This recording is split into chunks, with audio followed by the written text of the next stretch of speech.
Naam, uhali gani mfuatiliaji wa Amka Podcast, Baragumu la Afrika. Amka Podcast kama ilivyo kawaida ni kipindi maalum kinachokuletea mazungumzo mbalimbali ya kitaifa, ya kikanda na kimataifa. Leo tumekuja kwenye mazungumzo ya jambo ambalo limegonga vichwa vya habari vya dunia na kuchukua mjadala mkubwa katika mataifa na jumuiya za kimataifa, ambao ni uvamizi wa tarehe 3 mwezi Januari wa taifa la Marekani kuvamia nchi ya Venezuela na kuondoka na rais pamoja na Rais Nicolas Maduro pamoja na mke wake Celia Flores.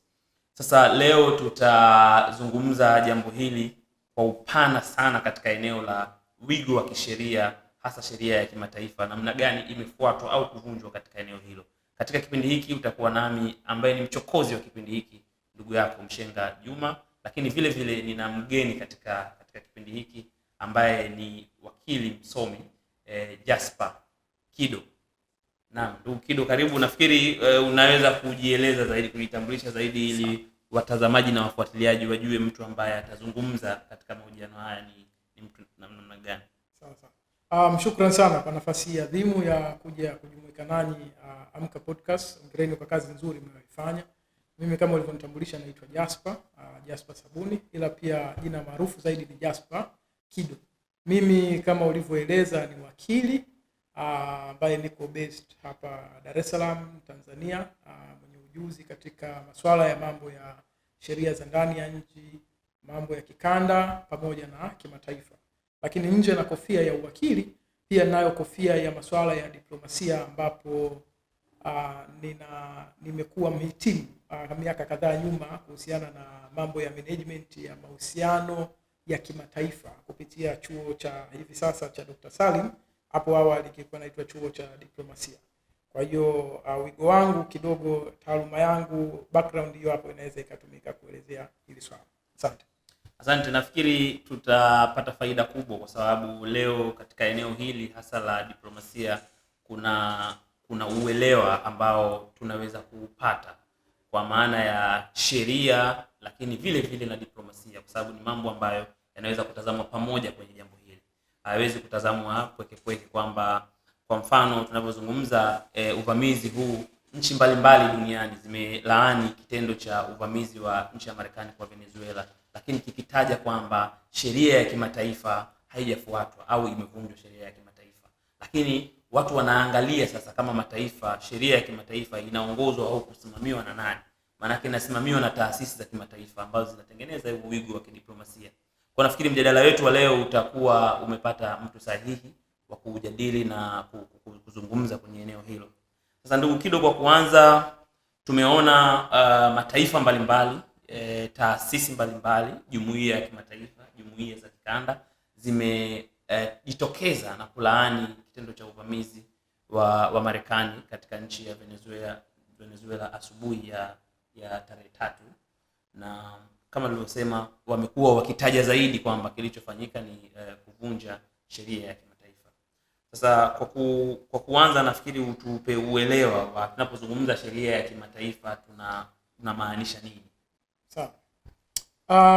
Kwa kiasi kikubwa sheria ya kimataifa inayoongelewa hapa ni tunaongelea mkataba wa Umoja wa Mataifa, UN Charter, ambayo huu mkataba wa Umoja wa Mataifa wenyewe ni makubaliano kati ya mataifa huru mwaka 1945 baada ya vita ya pili ya dunia. Wao walikuja wakakubaliana kwamba vita hii imeshatuchafua katika kiwango ambacho hakielezeki. Amani imetoweka, vifo ni vingi. Sasa sisi mataifa tunaamua kuwa watu waliostaarabika. Tuache kuishi kama vile wanyama au watu ambao ni wahuni, uncouth au washenzi na vitu kama hivyo hapo.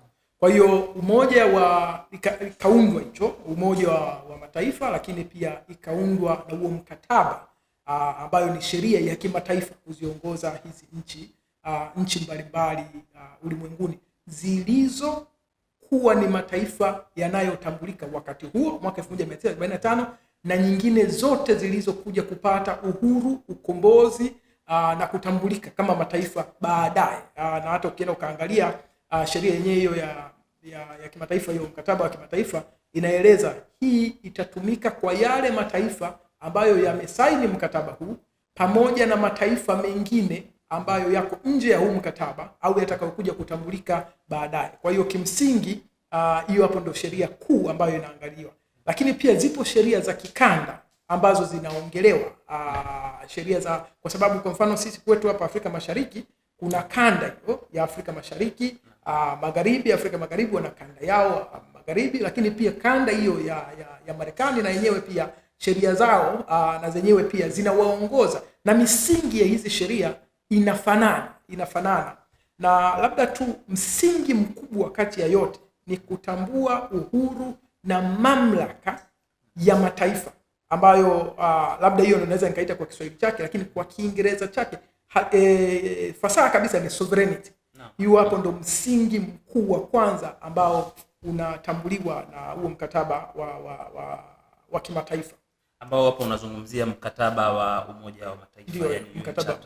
Na tukirudi kidogo kwenye eneo hilo tunaona kwamba UN Charter au Umoja wa Mataifa ulianzishwa kwa lengo kubwa la, ukiacha hiyo, pamoja na kuheshimu sovereignty, yani uhuru wa nchi kujiamulia, lakini kuzuia kutokea tena kwa vita kuu ya dunia ambao ni uvamizi wa nchi kwa nchi na mambo ambayo yameleta machafuko makubwa na kuitia dunia katika doa kubwa sana katika miaka ya 1940. Sasa ili kuwa tayari tuna mkataba wa Umoja wa Mataifa, tunao mikataba ya kikanda kama ulivyosema, kwa mfano katika mtangamano wa Afrika Mashariki, katika jumuiya labda ya magharibi mwa Afrika au kusini mwa Afrika, kuna mikataba mbalimbali ambayo inaongoza zile nchi namna ya kuenenda katika mambo mbalimbali, namna ya kushirikiana, namna ya kuingiliana kwenye shughuli mbalimbali za kiuchumi, kitaifa na mambo mengine. Lakini vile vile ipo mikataba au sheria au makubaliano kama sheria ambazo zinatengeneza uelekeo na mwenendo. Kuna wasomi nyinyi mnazungumza kwamba kama kusingekuwa na utaratibu unaoziongoza tawala mbalimbali au nchi au serikali, maana yake pengine leo tusingekuwa na dunia ambayo tunaiona. Kwa hiyo kuheshimu mikataba ya kimataifa, kuheshimu sheria za kimataifa kwa namna moja ama nyingine, nafikiri kama ambavyo unaeleza, kunatengeneza ule uwezo wa mataifa kuweza kushirikiana kwa uzuri, si ndio? Sasa ndio kido tufafanulie hii mkataba wa Umoja wa Mataifa ambao umesema umekuja kutengeneza msingi wa kuheshimiana baina ya nchi ambazo ni wanachama kwenye swala hili la uvamizi wa Venezuela, umefuatwa au kukiuko kwa namna gani? Sawa. Na ni swali jema sana kwamba umefuatwa au kukiuko kwa namna gani. Labda tuanze kwanza kutambua mkataba wenyewe. Mkataba huu mlango wake unavyofunguka, yani preamble au ule utangulizi wake unasema sisi watu wa Umoja wa Mataifa tunatambua, tunadhamiria kukiepusha kizazi kingine dhidi ya vita ambacho mara mbili awali huko nyuma kimeshatudhuru. Na hii mara mbili inayoongelewa kwenye Umoja wa Mataifa hapa ni vita ya kwanza ya dunia na vita ya pili ya dunia. Kwa hiyo baada ya hayo madhila ndio wanakuja wanakiri kwamba tunaingia kwenye huu mkataba, lengo ni kuviepusha vizazi na vizazi. Na hayo ndo maneno yaliyoanza tu baada ya kichwa cha habari kwenye huo mkataba wa kimataifa. Kwa lengo ni kuheshimu na kuviepushia vizazi vingine kuhusiana na swala zima la vita, hali ya kutokuelewana na vitu kama hivyo hapo. Sasa ukiendelea kuingia kwenye huu mkataba katika sana ibara ya pili. Ibara ya kwanza inasema kwamba UN, chombo hichi cha UN, Umoja wa Mataifa, kinazingatia misingi ya sovereignty, uhuru na mamlaka kamili ya mataifa katika hali ya usawa, sovereign equality kwamba kila taifa lililokuwa huru litatambuliwa kuwa liko sawa na taifa lingine. Kwa hiyo inaondoa dhana ya ukaka mkubwa. Unaona, wenyewe wanaita big brother, na kuna watu wanaleta hiyo hoja, Marekani ni big brother na vitu kama hivyo. Hapo kwenye mkataba huu wa Umoja wa Mataifa, hiyo dhana nzima ya ukuu wa taifa la Marekani na taifa lingine lolote lile lilokuwa na ukubwa wa kivita, ukubwa wa nyenzo zake za kivita, ukubwa wa kiuchumi, ukubwa katika umri tangia wao walipopata uhuru, inakuwa neutralized, yani inakabiliwa na kuondoshwa katika hicho kipengele. Kwa hiyo ni sifa ya kwanza, kwamba mataifa haya yataheshimiana, na katika kuheshimiana huku wote tutakuwa sawa, usawa wa mataifa.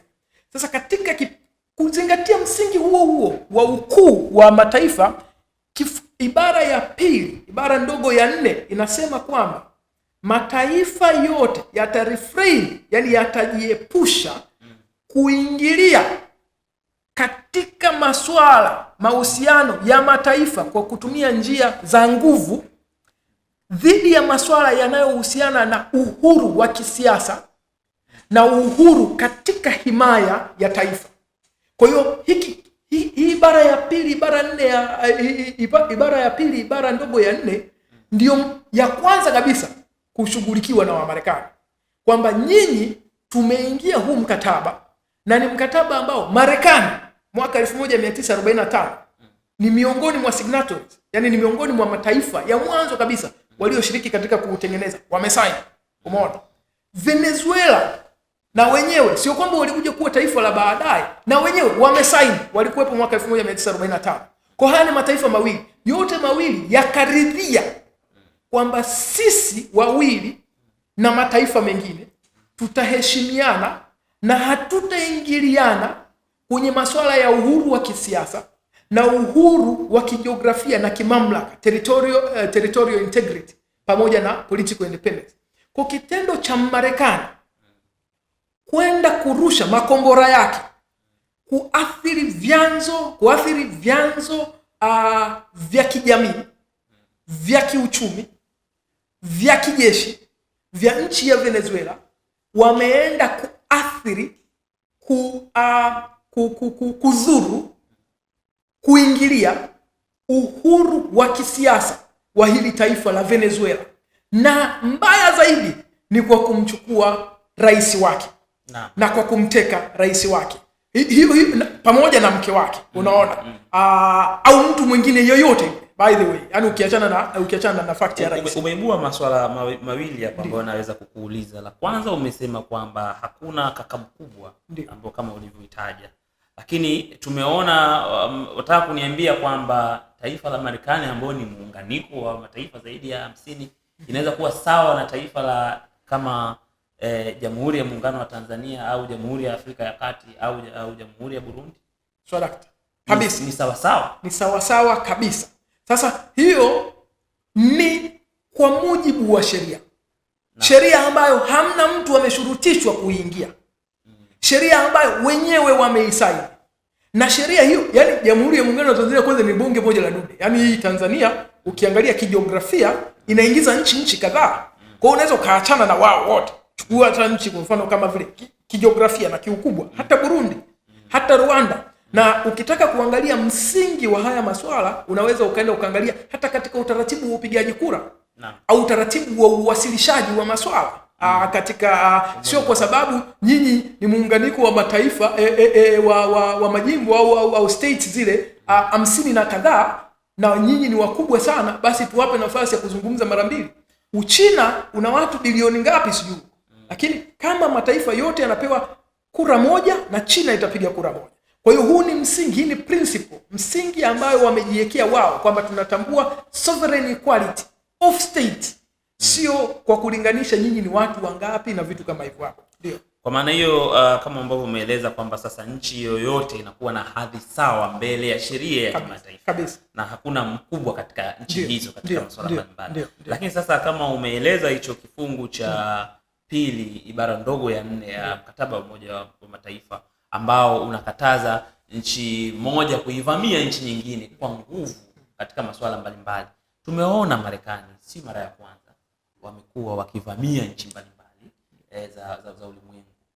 Hii wanaifanya kwa nguvu kutoka wapi?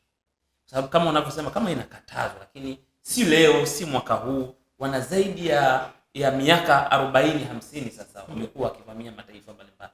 Hii kwenye ulimwengu wa sheria ya kimataifa ikoje? Sawa. Kabla sijaingia hapo, nataka pia nilete kidogo ibara ndogo ya pili, ibara ndogo ya 7 ya mkataba huo, na yenyewe inaeleza kwamba chochote kile kilichotamkwa kwenye huu mkataba hakitoi ruhusa kwa Umoja wa Mataifa au nchi yoyote ile ya kimataifa kuingilia masuala ya ndani, domestic jurisdiction ya nchi. Kwa hiyo nyinyi mkiamua masuala yenu ya ndani, Umoja wa Mataifa na vitu kama hivyo hapo haiwezi ikawaingilia na kuwashurutisha nyinyi. Inaweza ikafanya mambo ya kidiplomasia, bwana, hili jambo na kadhalika, lakini si kuwaingilia katika namna hiyo hapo. Sasa Marekani ni taifa jeuri. Hamna namna nyingine ya kuelezea zaidi ya hivyo. Marekani ni taifa la kihuni. Wamekuwa wakijiendesha kwa uhuni kwa miaka mingi sana. Tangia kuundwa tu kwa UN wamekuwa wakijiendesha kwa uhuni. Kwa hiyo wao walisaini, naona wakati wanasaini huu mkataba wa kimataifa kama vile hawakuwa ama walikuwa hawajui wanachosaini, au walisaini kama boshe, yani ceremonious, kwamba tunasaini tu lakini hatutaenda kuridhia. Sasa ni sababu gani zinaifanya Marekani kufanya hivi wanavyofanya? Kwanza ni uwezo wake, kwa sababu katika vita ya kwanza ya dunia kuelekea vita ya kwanza ya dunia mpaka vita ya pili ya dunia ni kipindi ambacho Marekani ndio ilikuja ikakua kwa kiwango kikubwa, kwa sababu na mataifa ya Ulaya na baadaye ya Kisovieti na ya mashariki yalishiriki kikamilifu kwenye ile vita. Kwa hiyo yakaumia sana kwenye vita, na vita yoyote ile inaumiza. Sisi tumeshiriki tu kwenye vita hapa ya Kagera na tunajua tu athari ambazo zimetokea. Sasa achana na haya mavita ya kimataifa. Kwa hiyo wakapata hiyo nafasi ya kukua na kuwa wakubwa, na wakawa kama Mwalimu Nyerere alivyokuwa anapenda kuita bwana wakubwa, wakajichukulia huo bwana ukubwa, umeona. Na tangia kukua kwao Marekani walikuwa inspired, walihamasishwa zaidi na fikra za kiempire, za kujitanua kidola lile ambalo linaenda linavamia dola la Rome la miaka hiyo. Uingereza aliweza kwenda kutengeneza makoloni katika sehemu tofauti. Kwa hiyo Marekani na lenyewe likajiona kama vile, na mimi sasa natakiwa nitembee katika utaratibu huu hapa. Sasa wakati wao wanakuja wanafanya hayo mambo, ndio baadaye na dunia inakuja inastaarabika katika utaratibu. Sasa kwenye kustaarabika huko ndio Marekani wanakuja wanafanya sasa mambo wanayoyafanya. Wanafanya Honduras, umeona, wanafanya Libya, wanafanya Iraki, wanafanya Iran, wanafanya Syria, wanafanya Afghanistan, unaona, wamefanya Nigeria siku ya Christmas. Yaani wao hawana Christmas wala nini, yaani wanarusha tu makombora.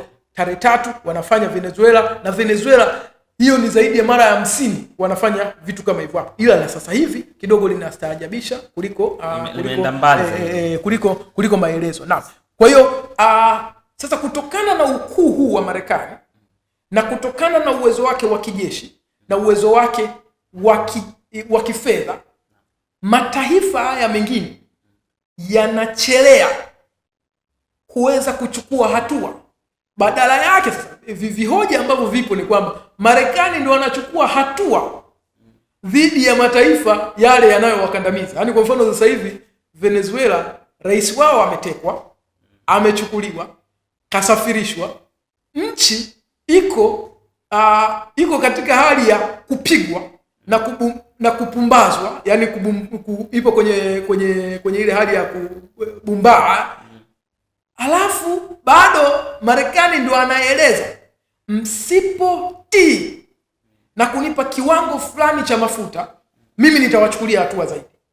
Wakati mtu kama huyu anatakiwa apelekwe katika mataifa hayo hayo kupelekwa kwenye vyombo hivyo vya kimataifa, kupelekwa kwenye hilo baraza la ulinzi na usalama la UN, ambao kimsingi ndio sehemu ya kwanza ya kushtaki, lakini pia kupelekwa hata kwenye ICC, kwenye ile mahakama ya kimataifa ya jinai. Naam. Sawa, asante. Sasa ndugu Kido, umezungumza juu ya dhana ya ukuu kwamba Marekani yeye anafikiri labda alionea wivu mataifa kama Roman Empire, kama Ottoman na mataifa na empire nyingine huko nyuma. Lakini sasa Marekani wakati anakuja katika wakati huu, kulikuwa na kitu kinachosemwa sana sasa hivi. Trump yeye amekuja akisema waziwazi kwamba American first, make American great again. Sasa sijui kama ishawahi kuwa great kwa kiwango hiki ambacho anataka kufanya Donald Trump, lakini vivyo kumetajwa kitu kinachoitwa the Monroe Doctrine. Monroe Doctrine na American First inaonekana kuwa na maana zinazokaribiana sana, labda ni katika utekelezaji, na imekuwa wakibadilika katika kuitengeneza kuwa bora zaidi hiyo sera. Hii ina maana gani ya Monroe Doctrine au hii America First? Sawa. Monroe Doctrine na America First. America First inaweza isiwe dhana mbaya katika kuangalia tu sasa sawa, sisi tunakuwa nationalist, mfano kwamba taifa letu lije kwanza na vitu kama hivyo. Lakini sasa first katika dhidi ya ulimwengu, hiyo hapo ni tatizo. Na of course first unalinganisha, sio first ndani yao. Sawa. Sasa tuje Trump walivyo wakati wanazungumza kabla ya kwenda kuishambulia Venezuela na kumteka rais wao. Kubwa kuliko waliloliongea, miongoni mwa mambo makubwa walioongea ni kwamba wanataka kurudisha hiyo falsafa ya Monroe, hiyo Monroe Doctrine. Hii falsafa ya Monroe zaliwa na kukua mwaka 1823 na ikiongozwa na rais wa Marekani wa wakati huo, James Monroe, kama sikosea anaitwa James Monroe. Ambaye yeye alikuwa anasema kwamba Marekani ndiye kinara na muangalizi na mtawala wa Marekani na Western Hemisphere yote. Yaani ile hemisphere labda unaweza kaita nini? Ukanda. Ukanda wote ule wa magharibi, kwamba huu ukanda wote wa magharibi ni himaya ya Marekani. Kwa alichorea kipande. Swadakta. Na hiyo kwa nini anasema himaya ya magharibi? Kwa sababu hizi himaya nyingine wakati huo zilikuwa zina watu. Kumbuka hii ni 1823. Ukija ukaangalia huku Afrika wanakuja wanatengeneza himaya yao ya Berlin 1884-85 Berlin Conference. Huku tunagaia hiki tunagaia hiki, wanagaia katika ukanda huo wa Afrika. Marekani hawakuweza kwenda sana Asia pia, japo baadaye wamekuja kwenda.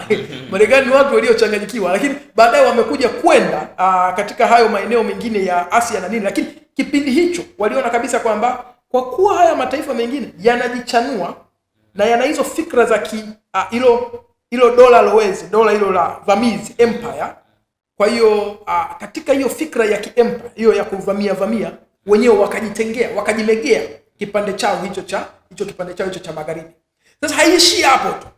Lengo, hiyo falsafa ilikuwa ni kuitenga, kuweka uzio kati ya Marekani, ukanda huu wa magharibi, dhidi ya haya mataifa mengine yote ya mashariki. Umeshanisoma? Na wakati huo mashariki, Ulaya ikiwemo, by the way. Umeshanisoma? Ulaya ilikuwa sehemu kama mashariki. Ulaya ilikuwa kama sehemu ya mashariki. Umeshanisoma? Wao akajimegea pale kwenye yale mabara mawili, North na South. Ila wakaenda mbele zaidi kwamba katika miaka hiyo ya 1800 sana kuanzia 1810 kulikuwa kumeshaanza kuibuka hisia za kutaka uhuru. 1805 Napoleon Bonaparte wanapata huko mauru yao huko, wanafanikiwa huko Ufaransa, wa Italy wanafanikiwa Italy.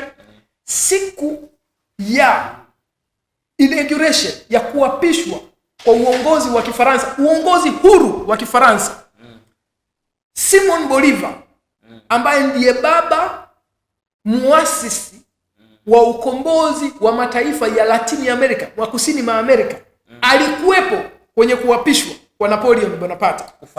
Ufaransa. mwaka 1805. Umeshanisoma? Na baada ya kushuhudia hotuba ile aliyoitoa Napoleon Bonaparte, na yeye akapata wasaa wa kuzungumza, Simon Bolivar kwa mara ya kwanza anatamka na anasema, nimejifunza, nimeona na ninarejea nyumbani nikiwa na azma moja tu ya kwenda kuikomboa Amerika ya Kusini. Kwa hicho ndicho ambacho Simon Bolivar anakisema mwaka 1805, 1805. 1810 Simon Bolivar anaenda kuongoza mapinduzi ya kwanza kwa nchi ya Grenada na Bolivia na Venezuela. Umeshanisoma? Wanafeli, wanakuja wanaendelea kupambana. Kwa hiyo hapa hii miaka 1810 na kuendelea ni miaka ambayo hoja za uhuru wa mataifa ya kusini mwa Marekani inachachuka kweli kweli. Kwa hiyo 1823 na by the way 1810 hiyo ndio inakuja inaibuka the first republic, yani jamhuri ya kwanza ya Venezuela. Wakina Bolivar wamefanikiwa, wanapata hiyo republic, wanakuja wanafeli, wanamegua baadhi ya maeneo. Wanapoendelea kupamba moto, kwa mfano Grenada ilipata, sijui wanakuja Panama na vitu Bolivia na kadhalika, huyu James Monroe anasema kwamba haiwezekani hivi vinchi vidogodogo vipate uhuru wake, kwa vikaendelea kukandamiza, lakini ule ukandamizaji haukuwa mkubwa sana kama baada ya hiyo falsafa ya Monroe ilivyokuja. Kwa sababu falsafa ya Monroe ilivyokuja ni falsafa ya ukuu, kwa unarejesha zile fikra. Kwa hiyo ikaanza kukandamiza yale mataifa yote ambayo yalikuwa yanajitafutia uhuru na kuanza kuwapigisha. Sasa baada ya hapo Marekani wakaja marais ambao wenyewe wanasema wanaanza kuzitambua zile nchi na vitu kama hivyo hapo. Kwa hiyo ile falsafa ikaja kama vile ikafia au ikaanza kufifia.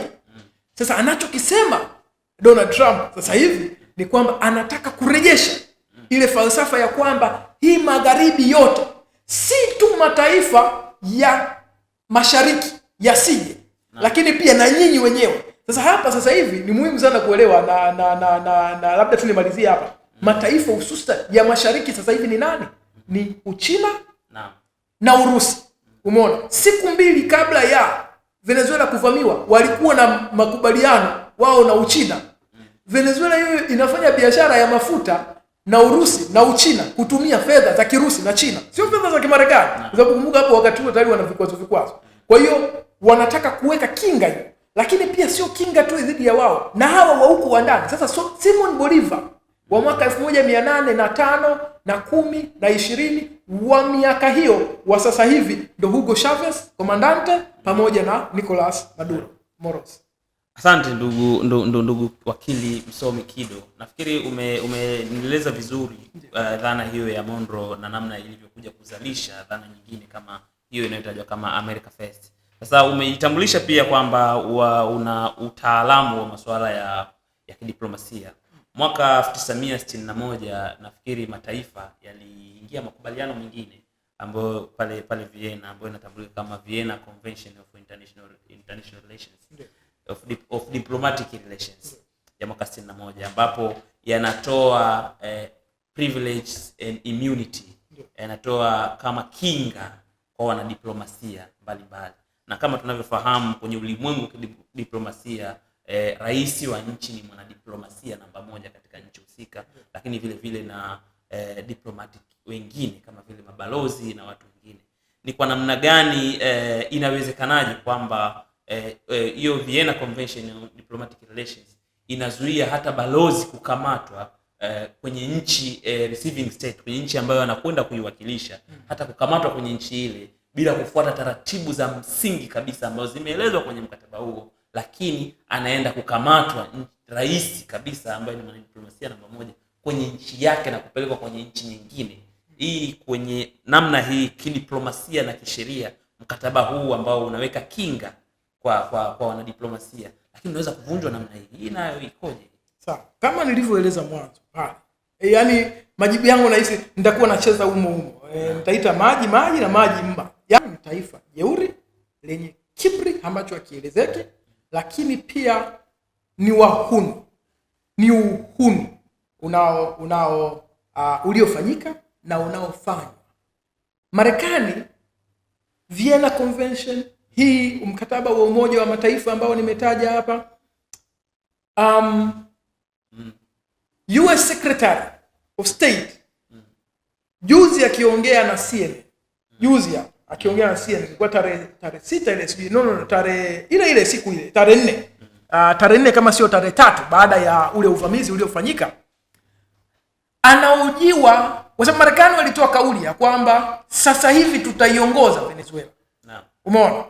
Anaulizwa, mnaiongozaje Venezuela? Na sheria za kimataifa zinawakataza, haziwaruhusu. Yaani ni sheria gani inayowaruhusu? Anasema kwamba sisi ni real, sisi hapa ni wahalisia. Sio sisi kwamba sisi hapa eti ni watu sio tunaozingatia sheria. Anasema sasa hivi kitakachotuongoza sisi hapa ni vitu vifuatavyo. Nguvu, anasema wana power, wana force. Umeshanisoma? Kwa hiyo kwa kuwa wana power hiyo, wana hiyo nguvu na wana mamlaka waliokuwa nayo, inamaanisha wao, anaendelea mbele atasema tutafanya na kujiendesha kwa misingi ya sheria ya chuma. Live kwenye kideo. Hasemi mambo nini Vienna Convention, sijui mambo ya mkataba wa Umoja wa Mataifa, wala hilo aliongelei. Anasema tutajiendesha kwa utaratibu wa sheria za chuma. Anasema tutajiendesha with iron law. Maana yake ni kwamba hawa wamekuwa belligerent. Wamekuwa majunta. Yaani serikali ya Marekani wamekuwa ni watu ambao hawazingatii utaratibu wote ule wa kisheria. Na hiyo tunarejea kwenye hoja ile ambayo umeelezea mwanzo. Wamefanya haya mambo ya kihuni Marekani kwa muda mrefu sana. Kwa muda mrefu mno, kwamba wamekuwa wakipuuza, wakiikanyaga, wakiichana sheria ya Umoja wa Mataifa, utaratibu na tamaduni za Umoja wa Mataifa, na maana yake ni kwamba hawajali. Yaani wamefika katika hiyo hatua ya hawajali.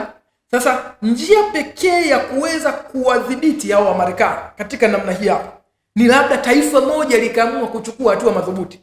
Na hapa tunaweza tukachukua kidogo uzoefu kidogo, mfano mwaka jana kama sio mwaka juzi, ambapo serikali ya Afrika Kusini kwa mara ya kwanza ikachukua hatua madhubuti dhidi ya taifa linaloitwa Israel na kulipeleka katika mahakama za kimataifa, kitu ambacho hakikuwahi kufanyika huko kabla, dhidi ya madhila yanayofanywa kwa watu wa Palestina. Kwa ile pale ilikuwa ni hatua ya kwanza. Na South Africa wameshinda hiyo kesi. Na tayari nafikiri amri imetolewa ya kumkamata Netanyahu. Sasa swala ni kwamba umeshachukua hatua ya kwanza. Hatua ya pili ni nini? Hatua ya pili inatakiwa huyo Netanyahu akamatwe. Swala sasa ndio linakuja hapo. Nani sasa atamshika huyo Netanyahu? Nani atamvisha paka kengele? Nafikiri ndio swala ambalo analiacha ndugu Kido kwenye eneo la uvunjaji wa sheria ya kimataifa na kutofuata mikataba ya kimataifa ambayo nchi ya Marekani imesaini yenyewe kufuata sheria hizo. Sasa ndugu Kido, nafikiri tuame kwenye eneo hilo. Tunaona kwamba sheria ya kimataifa ambayo ilipaswa kufuatwa kwa ajili ya kulinda namna ya nchi zinavyoweza kushirikiana na katika mambo mbalimbali zimevunjwa.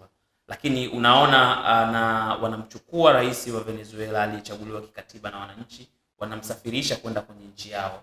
Je, wanasema wanaenda kumfungulia mashtaka mbalimbali kwenye nchi yao.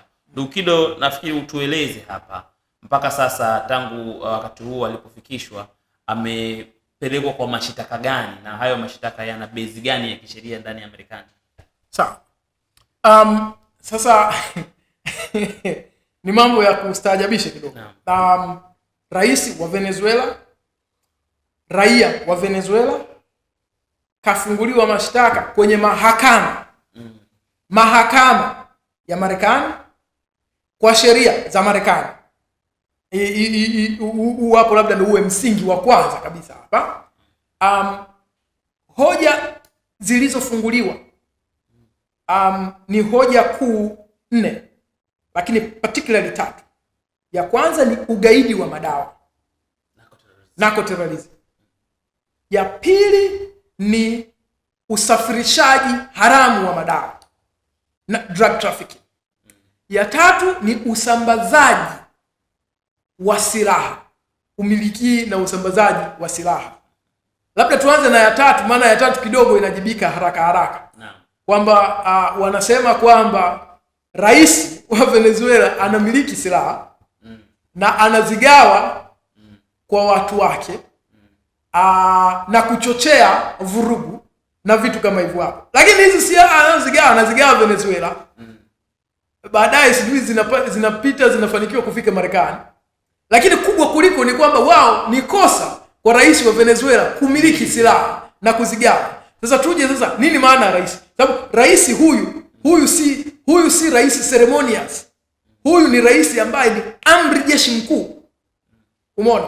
Amri jeshi mkuu kukutwa na silaha ni kumhoji kwamba wewe ni amri jeshi mkuu na silaha, sasa ni nini? Yani sisi wenda wazimu huo. Ni sawa sana mimi wakili, unanikuta na mavitabu mengi na sheria na mihuri, afu unaniuliza eti mimi hapa ninamilikije hivi.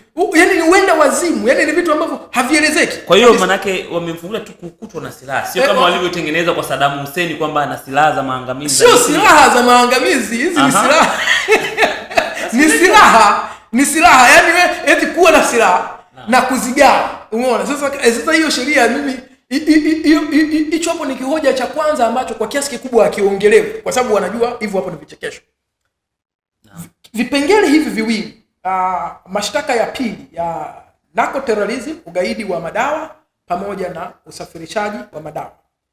Kikubwa wanachokisema hapa ni kwamba Maduro amekuwa akitumia nafasi yake ya kimamlaka kwa ajili ya kuweza kuruhusu biashara ya madawa kufanyika ndani ya Venezuela, na vivyo hivyo kutengeneza channel, minyororo na njia za kupeleka madawa katika nchi nyinginezo ikiwemo Marekani. Unaona?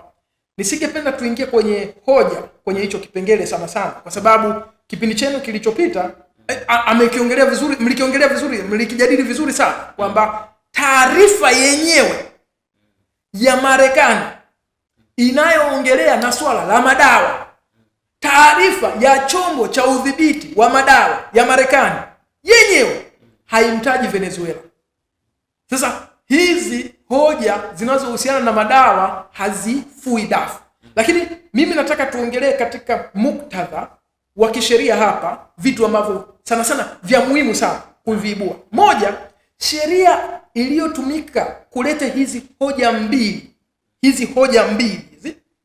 ni sheria ambayo inatumika kwa American nationals, wananchi wale wa Marekani. Umeshanisoma? Moja. Lakini pili, inatumika pia kwa nani? Inatumika kwa taasisi za Kimarekani, yani taasisi zinazo operate ndani ya Marekani, lakini pia zilizosajiliwa ndani ya Marekani zenye mahusiano na makampuni ya Kimarekani. Sasa hivyo vitu vyote vitatu, Maduro sio taasisi katika huo muktadha. Maduro sio raia wa Marekani, lakini amepelekwa Marekani kufunguliwa kesi ndani ya Marekani kwa kutumia sheria za Marekani. Sasa mimi kunichukulia hapa, mimi hapa unipeleke Malawi, umeshanisoma, alafu unifungulie mimi mashtaka kuhusiana na wananchi wa Malawi. Sasa haiwezekaniki. Yani uje umchukue mtu ambaye ni Muingereza, Mrwanda, kwamba sisi tupitishe sheria kwamba ni lazima Mtanzania kuwa na ndui, alafu mwisho wa siku uje ukataliwe au uje ufunguliwe mashtaka ya namna hiyo. Sheria haifunction katika namna hiyo hapo. Lakini kingine cha msingi ni kwamba kuna falsafa au kuna msingi wa kisheria ambao unaeleza kwamba mkuu wa nchi hawezi kufunguliwa mashtaka ya kimadai wala ya kijinai katika taifa la Marekani na hususan na mataifa mengine. Huyu inaitwa head of state immunity. President Maduro, Rais Maduro ni mkuu wa nchi, na yeye anafunguliwaje mashtaka katika ile nchi? Hichi ni kitu ambacho pia hakileti fikra, yani hakiingia akilini. Sasa kuna vitu viwili hapa muhimu sana kuzingatia. Tangia Maduro aingie madarakani, Marekani wao wanasema kwamba hawamtambui Maduro kama rais wa Marekani. Umeshanisoma? Lakini kama utakumbuka, Maduro alivyopanda mahakamani mara ya kwanza akasema kwamba mimi ni Nicolas Maduro Moros, rais wa Jamhuri ya Mapinduzi ya Bolivaria Venezuela. Umeshanisoma? Akiwa Marekani anasema kwamba mimi ni rais. Hiyo ina maana gani? Maana yake ni simple tu. Pale kwenye sheria unaanza kutengeneza msingi, unaanza kutengeneza ngazi yako kwamba wewe ni nani. Kwa wewe ukijitambua kama ni rais, mahakama na yenyewe inawiwa kukutambua wewe au kukubaini wewe, kuleta ushahidi wa kwamba wewe ni rais. Si unanielewa? Sasa achana na hivyo, Maduro kumbuka amenyakuliwa kutoka Marekani. Kutoka Venezuela. Venezuela makamu wa rais sasa hivi ndiye rais. Ameapishwa kuwa rais. Lakini cheo chake kinamuita interim president. Yaani ni kaimu rais. Rais wa mpito. Na katika huo utaratibu kila anapoeleza anasema rais wetu yuko Marekani, Nicolas Maduro. Kwa yeye yuko kwenye huo mpito kwa muda fulani. Kwamba nchi ya Venezuela na yenyewe inatengeneza msingi wa kumtambua huyu mtu kuwa rais. Maana yake hapa ni kwamba siku ambayo wataenda mahakamani, na uzuri wakili wake ameshaanza kutengeneza misingi kwamba tunakuja tunahoji uhalali wa hii kesi. Ni kwamba mnafunguaje kesi dhidi ya mkuu wa nchi? Umeshanisoma? Sasa mkuu wa nchi katika muktadha huu hapa, Maduro mwenyewe anajitambua kama mkuu wa nchi na nchi yake yenyewe inamtambua kama mkuu wa nchi. Lakini kama nchi yake angeapishwa yule rais mwingine kule, akajitambua na kujitambulisha kama rais, inamaanisha huyu hapa wanakoma kumtambua kuwa rais. Na wakikoma kumtambua kuwa rais, ile immunity, ile kinga ya mkuu wa nchi ingeweza kuja kuhojiwa kwamba wewe unajitambuaje kuwa ni mkuu wa nchi wakati ila hali nchi yako mwenyewe huku inakoma kukutambua. Kwa hiyo kuna hayo mazonge ambayo yapo hapo. Lakini the funniest thing, yani vitu vya kuchekesha, mashtaka yote ambayo yametengenezewa Nicolas Maduro Moros ni mashtaka ambayo yanaelezea yeye kufanya biashara ya madawa ya kulevya kwa ajili yake, kwa ajili ya watawala wenzake pamoja na familia yake. Mashtaka aliyopelekwa mahakamani yanamhusisha Maduro, mke wa Maduro ambaye wanasema amepokea dola 100,000 na kadhalika kwa ajili ya kuwezesha hiyo drug trafficking. Mtoto wa Maduro yupo kwenye hayo mashtaka pamoja na viongozi wengine wawili kama sio watatu wa Venezuela wapo kwenye hiyo charge. Kwa hiyo haya yote yapo kwenye sehemu ya matatizo ambayo yamefunguliwa, wapo kwenye hiyo kesi, unaona. Lakini msingi wa kesi unasema kwamba Maduro amekuwa akiyafanya haya mambo kuanzia mwaka 1999. Yaani kesi hii ni 2026. Lakini madai haya yamekuwepo kwa muda tangia 1999. 1999 mpaka sasa hivi sijui ni miaka mingapi? 27 sana. Na wana trace kwamba ameyafanya akiwa waziri wa mambo ya nje, ameyafanya kwa kugawa passport kwa wauza madawa na vitu kama hivyo, hapo ameyafanya akiwa rais wa hiyo nchi.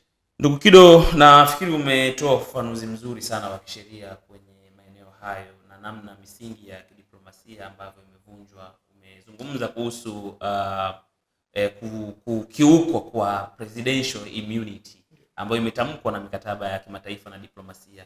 Lakini nafikiri kabla hatujafika mwisho kabisa, hii sasa inaleta hatari gani kwa ulimwengu kwamba kunazo taasisi za kimataifa kama mkataba wa Umoja wa Mataifa, kunazo taasisi ambazo ziko chini ya Umoja wa Mataifa zinazoshughulika na masuala mbalimbali, masuala ya madawa ya kulevya, masuala ya uhalifu wa kivita, masuala ya uhalifu dhidi ya binadamu, lakini inatokea mtu ambaye anajipa upolisi lakini yuko ndani ya Umoja wa Mataifa, lakini mpaka leo hakuna hatua yoyote ya wazi ambayo imechukuliwa dhidi ya mtu huyo ambaye mkuu leo anaweza kutangaza kuvamia sehemu fulani na akafanya hivyo, lakini sheria ya kimataifa na mikataba ya kimataifa ipo. Hii inaleta taswira gani kwa kifupi katika ulimwengu huu tuliopo nao sasa hivi? Inaleta taswira ya kuogofya, taswira ya kukatisha tamaa, inaleta taswira ya kuhoji uhalali.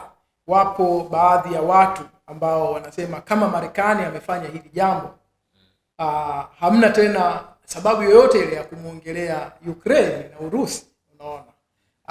Kwa sababu misingi inaelezewa kuwa hiyo, licha ya kwamba ni tofauti na hiyo sio mada ya leo, lakini inatoa mwanya kwa taifa lingine kubwa litakalotaka kufanya ushenzi wa aina hiyo hapo, ukose nguvu, umeona. Lakini haya ni mapambano yamekuwepo kwa muda mrefu. Mimi naamini kabisa hivi nchi zinavyoamka na kupinga na kukemea ufedhuli unaofanywa na Marekani, na wananchi wenyewe wa Marekani wananyanyuka na kudiriki kukataa hicho kinachofanywa na serikali yao, ni jambo kubwa sana. Umefanyika utafiti polling hivi tunavyoongea juzi hapa kuhusiana na approval rate, ni kiwango gani wa Marekani wanalichukulia hilo jambo. Kwa mara ya kwanza kabla, yani ukiachana na walivyokataa kwenda kupigana kwenye vita ya Vietnam ambayo wahusu, zaidi ya watu 76% wa Marekani wanasema Maduro arejeshwe nchini kwao, Venezuela waacho wajiendeshe, na washughulike na mambo yao wenyewe. Wanaikandi ya Marekani wanasema hawana mamlaka ya kuwa polisi wa kimataifa. 76% ni kubwa sana ukilinganisha na kwamba kiongozi anayetawala ambaye ameleta haya mambo ni Donald Trump, ambaye ameshinda kwa majority, lakini majority hiyo ikiwemo na watu wake wanapingana na hili jambo. Kwa hiyo naona kuna nafasi ya Marekani na mataifa ya nje kuunganisha nguvu kukabiliana na hili jambo. Sawa, ndugu Kido, kwa kumalizia, nafikiri kama wakili na mtu ambaye unafuatilia masuala ya kidiplomasia na jitihada ambazo umeona zimefanyika za kukemea uvamizi huo, wewe kama wakili na jumuiya labda za mawakili, kama pengine mnazo vitu vya namna hiyo, mnafikiri mna jambo gani la kuwaambia au kulifanya kuonesha mshikamano, ikiwa kama mpo upande wa kutaka haki ya Venezuela na sheria za kimataifa zifuatwe? Nyinyi kama mawakili au watu ambao mnafuatilia masuala hayo, mna jukumu gani mnadhani? Sisi tuna jukumu kubwa sana la kupaza sauti. Tuna jukumu kubwa sana la kueleza na kufafanua haya masuala. Na kwa mfano hii niliyokuja kuifanya leo ni kazi ya msingi, kwa sababu ukienda ukaangalia propaganda inayoenezwa kuhusiana na kukamatwa kwa Maduro ni kuhusiana na corruption, kuhusiana na demokrasia. Nimetaja charges ambayo ni makosa anayoshtakiwa Marekani, yani Maduro, makosa anayoshtakiwa Marekani. Hamna swala la demokrasia, umeona? Hamna. Haya mambo ya corruption sio hoja. Hoja zilizopelekwa pale ni dictatorship. Dictatorship sio hoja ambazo zilizopelekwa, umeona? Ni kusaidia katika kufafanua haya mambo watu waelewe, lakini pia kupingana na hili jambo, kwa sababu muda ambapo tutakapozoea, kwa sababu kuna watu wanasema huyu ni kaka mkubwa, tuzoee, watafanya tu. Muda atakapozoea ndipo ambapo tunazalisha. Unajua Marekani 1945 wamesaini mkataba wa Umoja wa Mataifa. Kati ya 1947 na 1989, kabla ya kuanguka kwa jeshi la kwa dola la Kisoviet, Marekani ilifanya majaribio ya kuvamia katika mataifa mbalimbali, covert operations 70 kati ya hiyo miaka 70. Na lengo, kwa nini wamefika hapa? Ni kwa sababu unaanza moja unachukuliwa poa, unaendelea la pili unachukuliwa poa. Kwa sisi tuna jukumu la kuendelea kuunganisha nguvu, kupaza sauti, lakini pia kutafuta namna gani tunaungana na kushinikiza mawakili, wasomi na wapenda haki na amani ulimwenguni, hususan waliokuwepo Marekani, kuweza kusimama na kupingana na maamuzi ya Marekani, kwa sababu Marekani wenyewe licha ya kuvunja sheria za kimataifa wamevunja sheria yao wenyewe, sababu rais hawezi kuipeleka nchi katika vita kabla ya kupita kwenye Congress, na ni maamuzi ni utaratibu wao uliojiwekea mwaka 1973, wala sio utaratibu nje, ni utaratibu wenyewe wa Marekani, kwamba unapotaka kutangaza athari ya vita, shambulio dhidi ya nchi nyingine, lazima upate kwanza ridhaa ya Congress. Umeona hilo bunge lao la Marekani. Ni muhimu sana sisi kuendelea kuunganisha nguvu, kushinikizana na kubadilishana uzoefu na haya mataifa mengine, na kuiweka jamii yetu katika namna ambayo tunaona kwamba hili jambo ni jambo la kifedhuli. Kwa kifupi sana labda niseme hivi. Asante ndugu Kido kwa jitihada hiyo ambayo umeifanya, na kwa kweli kwa ufafanuzi mkubwa ambao umetuelekeza hapa.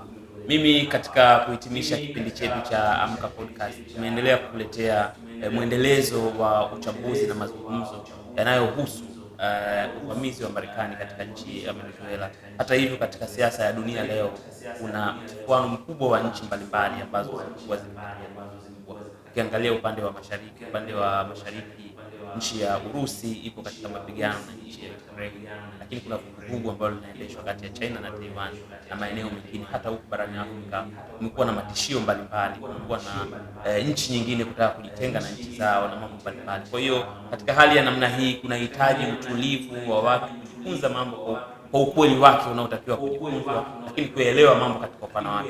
Sisi kama Amka Podcast hatutasita kukuletea chambuzi mbalimbali za mambo mbalimbali. Usikose kufuata katika mitandao ya kijamii kama Amka Podcast katika mtandao wa Facebook, Instagram, X na mtandao wa YouTube. Hadi wakati mwingine, asante sana. Asante sana.